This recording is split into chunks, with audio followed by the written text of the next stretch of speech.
but I wanted to show some samples from the core that we collected. This is from that core from Elmer's Island in Louisiana, and we are essentially looking at the organic content that existed in these different samples over time. So what you're seeing here is over here on the left-hand side, this is some sediment samples before we put them in an oven. So this is before we've analyzed them and burned off any of the organic content. And so these comes from various depths. This very first one is from 186 centimeters depth in the core. That's this one right here. And so you can see that it's really dark black. And then when we burned it, this is what it looked like afterwards. So all of that dark black organic content is gone. And you notice that it's also turned a really, really ruddy red color.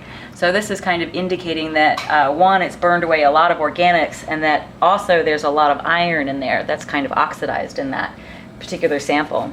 Our next depth is from 400 centimeters depth, so 4 meters depth. That's about 12 feet depth. There we go, we can do the conversion.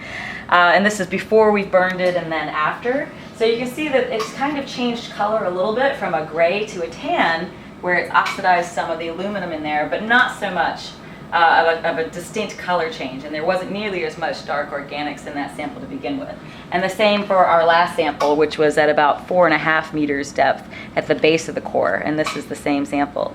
And these are actually like really nice silt samples with the grain size. We'll be doing some lab analysis to check the grain size of these particular sand samples to see what the actual grains are. And eventually we'll look at the chemistry of these particular samples as well to indicate what is maybe some bulk geochemical parameters like calcium or magnesium that may be present in these samples. If they happen to be very fine grained, we might look at the clay chemistry of these particular samples. So this has just been a neat little project that we've come up with from a class experiment that we did for sedimentology class. And I'm just going to bring you over here to our actual machine. This is the furnace that we use to burn. And we've actually got some samples in there right now that are going. So I can't touch this or open the lid because it's really hot. It's actually, if you can see that, 550 degrees Fahrenheit. Or actually, no, this is 550 degrees Celsius. So we're burning these off. And at that temperature, that ramps up enough to burn off any organic matter in that particular area, but not high enough to really burn off too much of the water that might be in the interstitial clays. So this is one of our neat toys that we get to play with to analyze in the lab. Sorry about that.